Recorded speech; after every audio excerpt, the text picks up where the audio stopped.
Est-ce que tu cherches la recette ultime de cookies qui vont mettre tout le monde d'accord ? Vegan, sans gluten, sans huile et absolument délicieux, tout le monde va se les arracher. Bienvenue sur Delica Room. Pour 8 cookies, tu vas avoir besoin de 100 g de farine de riz, 80 g de sucre pur canne, 60 g de chocolat en morceaux, 50 g de poudre de noisette, 50 g de noisettes entières, 80 g de lait de riz et un sachet de levure chimique. Commençons par hacher notre chocolat avec un couteau en petits morceaux. C'est mieux que d'utiliser un blender pour ne pas le transformer en poudre. Mets tout cela dans un bol à part et passons aux noisettes. Comme nous utilisons déjà de la poudre de noisette pour ajouter de la saveur et du moelleux à la pâte, tranche les noisettes entières en gros morceaux. Elles vont griller la cuisson et prendre encore plus de goût. Et si tu n'as pas de poudre de noisette, tu peux rapidement fabriquer toi-même en passant des noisettes dans un blender. Quand tu as terminé, tu peux ajouter les morceaux de noisettes au chocolat dans le bol.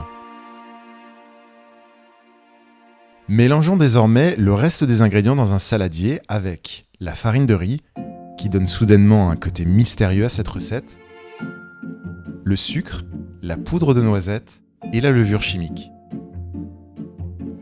Nous allons désormais verser le lait de riz. Tu dois être très précise à cette étape, un petit gramme de lait de riz en trop et cela peut changer la texture de tes cookies.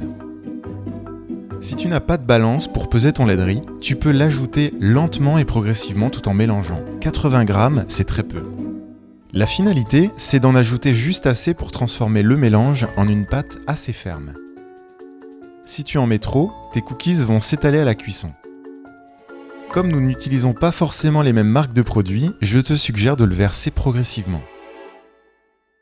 Quand ta pâte est prête, ajoute les morceaux de chocolat et de noisettes, puis mélange l'ensemble. Tu peux aussi en garder un peu de côté pour en saupoudrer sur tes cookies juste avant la cuisson pour une meilleure présentation.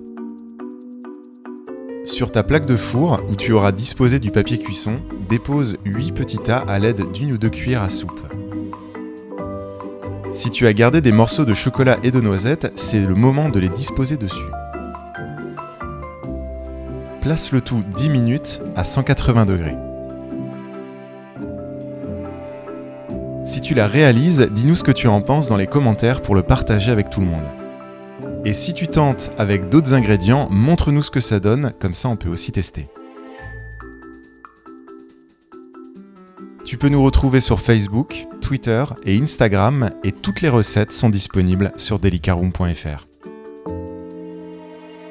Et dans notre prochaine vidéo, nous allons préparer de délicieux burgers.